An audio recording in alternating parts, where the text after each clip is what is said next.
गीता शास्त्रमिदं पुण्यं या पठेत प्रयता पुमान् विष्णु पद्मवाप्नोति भयशोकादिवर्जितः। गीताध्ययनशीलस्य प्राणायामपरस्य च नैव सन्ति हि पापानि पूर्वजन्मकृतानि च।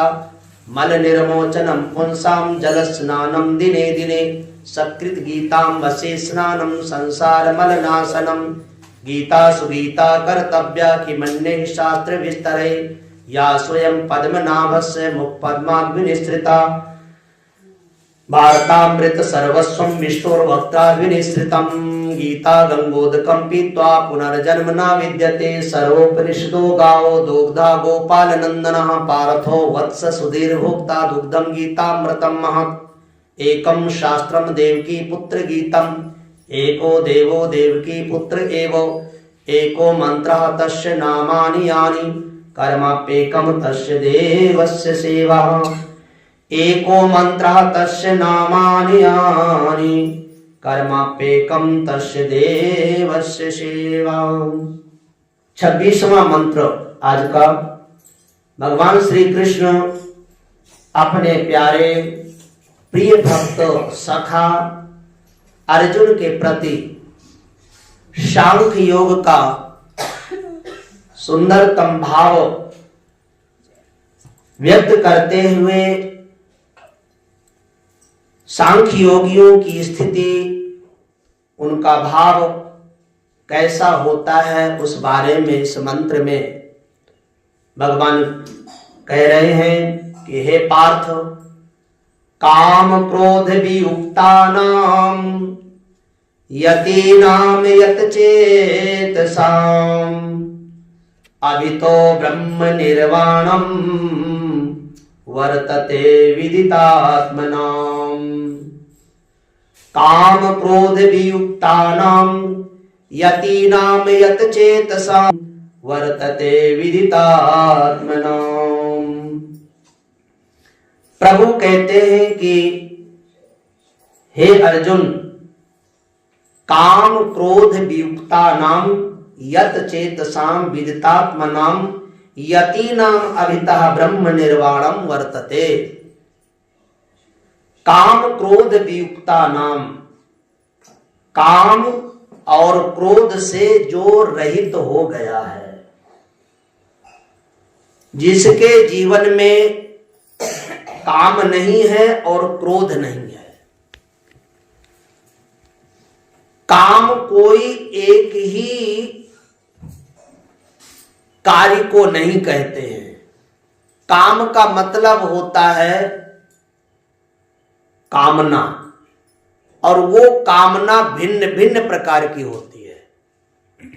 वैसे जब काम शब्द का उच्चारण होता है तो हर व्यक्ति की एक ही मनसा, मन में भाव आता है, बस एक ही कि स्त्री पुरुष के प्रति आकर्षण, यही काम है। नहीं नहीं, काम का मतलब है कामना। अब वो कामना चाहे हमारी किसी वस्तु को प्राप्त करने की हो, या जगत के बहुत से संसाधन हैं वो हमारे सिद्ध हो जाए, ये काम बन जाए, ये काम बन जाए, ये काम बन जाए, ये काम बन जाए। ये देखो, प्राणों में भूख जागृत होती है, लेकिन भूख कहती है कुछ डालो, मुझे दो कुछ, लेकिन स्वाद क्या कहता है? उस स्वाद से जुड़ा हुआ मन की वृत्ति कहती है, क्या कहती है? नहीं, मुझे तो चटपटा चाहिए। क्या चाहिए? अब भूख चटपटा नहीं मांग रही है, हमारी मन की वृत्ति में कामना उठ रही है कि नहीं, कुछ स्वादिष्ट होना चाहिए। ये कामना, और वो कामना बूढ़ी मैया के अंदर जागृत हुई। बहू से बोला, बेटे मुझे ये बना के दे दो। बेटे का बुढ़िया हो गई है, जिंदगी भर चाटती रही, अब भी चाटेगी, जैसा बने वैसे खा ले। अब जो इच्छा की पूर्ति नहीं हुई, जो कामना की पूर्ति नहीं हुई, तो क्रोध, क्या क्रोध उत्पन्न होगा। फिर सासू मैया बहू को मीठी मीठी बातें सुनाएगी। फिर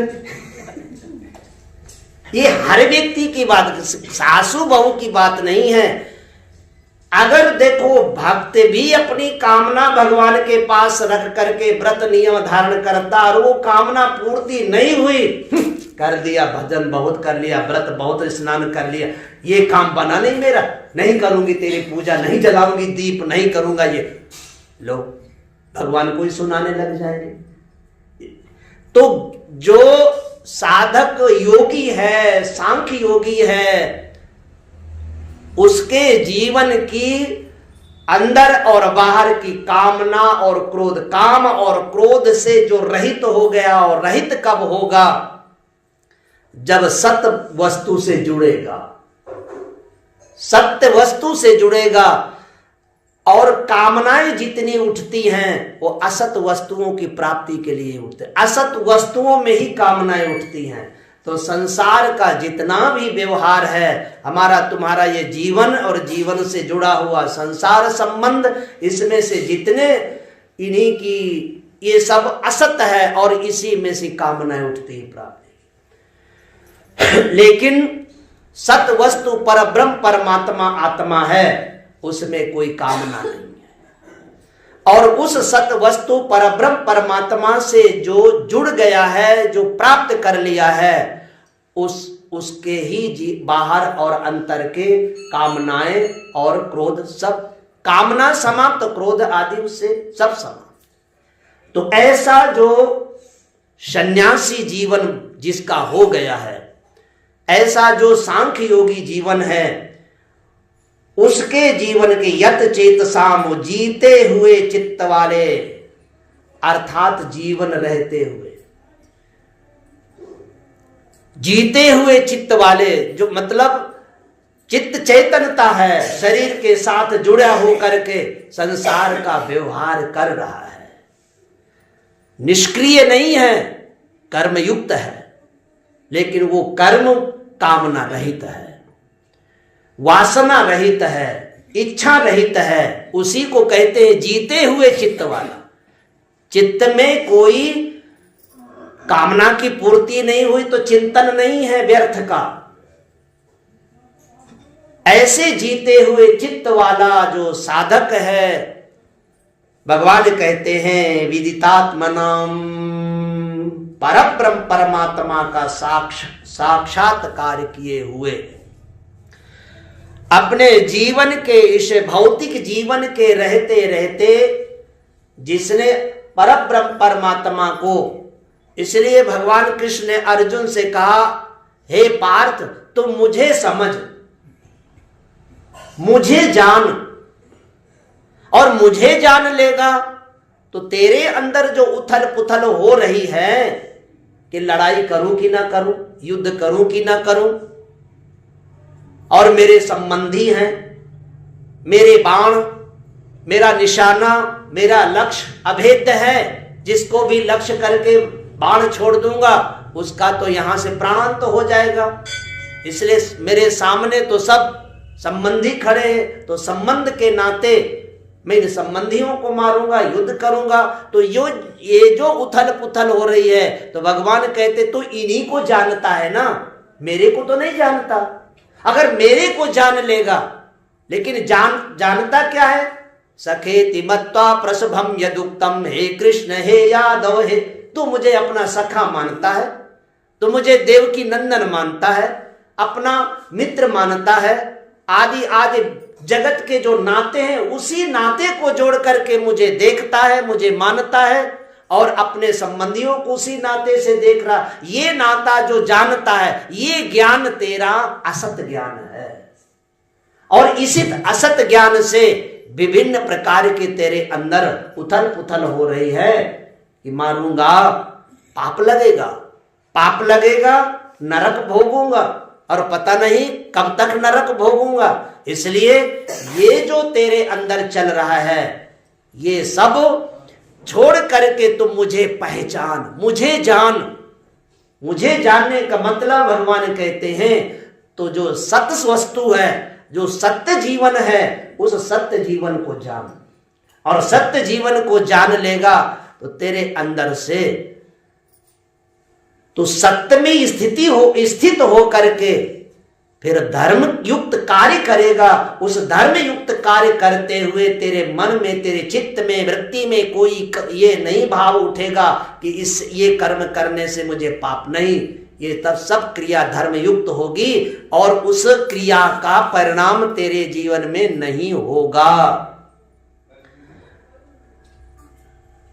कर्म क्रिया के फल परिणाम से तू रहित हो जाएगा। इसलिए भगवान कृष्ण कहते हैं कि हे पार्थ, परब्रह्म परमात्मा का साक्षात्कार किए हुए प्राणी, जीते हुए चित्त वाले, जीवन के रहते हुए अपने जीवन में जिसने परब्रह्म परमात्मा सत वस्तु से अपने जीवन को जिसने जोड़ लिया है, यति नाम ज्ञानी पुरुषों के लिए ऐसा सब ओर से ब्रह्म निर्वाणम शांत ब्रह्म परमात्मा ही वर्तते माने परिपूर्ण है। उस जीवन के लिए सब जगह सर्वत्र परिपूर्ण परमात्मा ही वर्तमान है। अब वो चाहे स्थूल में हो तो परब्रह्म परमात्मा की दृष्टि होगी, चाहे सूक्ष्म में हो तो परब्रह्म परमात्मा की दृष्टि होगी, चाहे अत्यंत सूक्ष्माति सूक्ष्मतम में हो तब भी उसी का भाव रहेगा। जगत में आंख खुले तो ब्रह्म, जगत से आंख बंद हो तो ब्रह्म, बाहर देखे तो ब्रह्म, अंदर देखे तो ब्रह्म, इधर देखे तो ब्रह्म, उधर देखे तो ब्रह्म। इसलिए मीरा जी ने कहा, जित देखूं तित श्याममयी है। मैं जिधर देखती हूं, जहां को मेरी दृष्टि जाती है, मन की वृत्ति जहां को जाती है, वहां मेरा श्याम के सिवा और कुछ नहीं है, मेरे प्रभु के सिवा कुछ नहीं है। मीरा जी केवल भक्ति पथ पर ही नहीं थी, उनका ब्रह्म ज्ञान, उनका अध्यात्म ज्ञान पूर्ण था, चरम सीमा पर था। इसलिए वो कहती, जित देखूं तित श्याममयी है। कथा एक आती है, मीरा जी वृंदावन गई कि भगवान ने यहां लीला की है तो साकार रूप में चलो लीला दर्शन करें उनका, लीला धाम का। तो वहां एक प्रसिद्ध संत, इस समय मुझे नाम स्मरण नहीं हो रहा, प्रसिद्ध संत उनके पास में अनेक शिष्यगण कुछ उनका उपदेश श्रवण कर रहे थे। मीरा जी ने भी समझा कि मैं भी कुछ संत वाणी सुन लूं। तो वृंदावन के उस आश्रम में, मंदिर में, जगह में मीरा जी प्रवेश करने को हुआ तो द्वार पर खड़े हुए उन्होंने रोक दिया। मीरा ने पूछा, मुझे क्यों रोका गया? बोले, अंदर से एक संदेश है, यहां किसी स्त्री का प्रवेश नहीं है, किसी महिला का प्रवेश नहीं है। तो मीरा ने सोचा, मीरा ने कहा कि प्रभु ने कहा कि मुझ पुरुष के सिवा और कुछ है ही नहीं है। मुझ पुरुष के सिवा और कुछ है ही नहीं है। पुरुष का मतलब ईश्वर के सिवाय और कुछ नहीं है। जहां ईश्वर के सिवाय कुछ नहीं है तो वहां पुरुष और स्त्री का भेद खत्म हो गया।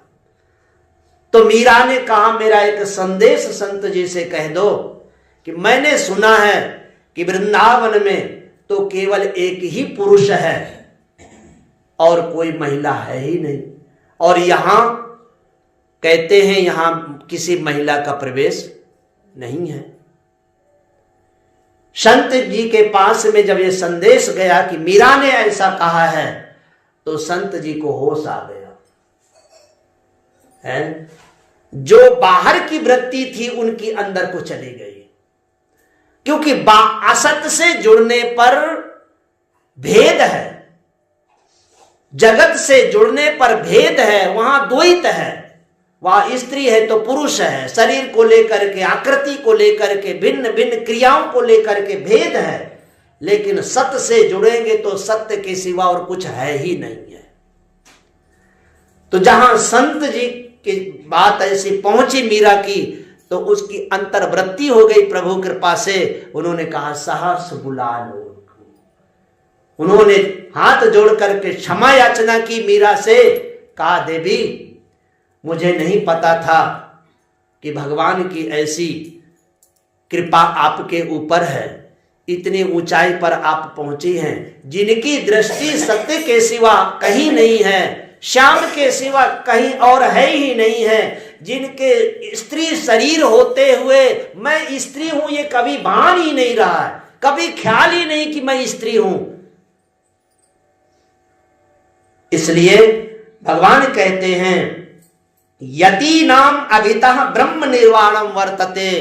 ऐसा सांख्य योगी महापुरुष जिसके जीवन में सत्य का ही वर्ताव होता है, वहां उनकी जहां दृष्टि जाती है, जहां अपने इस बाह्य जीवन के साथ में चलते फिरते बैठते उठते, तो उनकी एक ही दृष्टि है, एक ही भावना है, उनके अंतर मन में बाहर के भाव में एक ही परब्रह्म परमात्मा के सिवा और कुछ है ही नहीं है। और ये वास्तविकता है।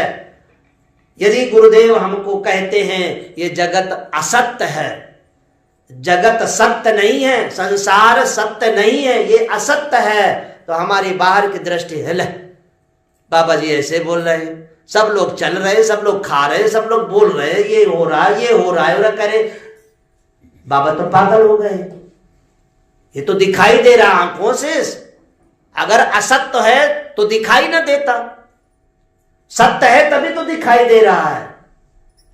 गुरुजी कहेंगे जरा आंख बंद करके फिर देखो, दिखाई देगा। आंख बंद किया, बोले हाँ अब भी दिखाई दे रहा है। अरे जो जो देखा था वो मन में वृत्ति आ रही है, वो दृश्य बन रहे हैं, और उस मन को भी हटाओ, वो मन अमर भाव में हो जाएगा, सब समाप्त हो जाएगा, कुछ नहीं रह जाएगा। इसलिए प्रतिदिन गाढ़ी निद्रा में मन भी सो जाता है। जब मन सो जाता है, इंसान को, प्राणी को, जीव को कुछ भी पता नहीं, अपने आप में पहुंच जाता, कहां है, सब मिट गया। इसलिए संत कबीरदास जी ने, महाराज ने कहा कि बाहर के पट बंद कर अंदर के पट खोलो।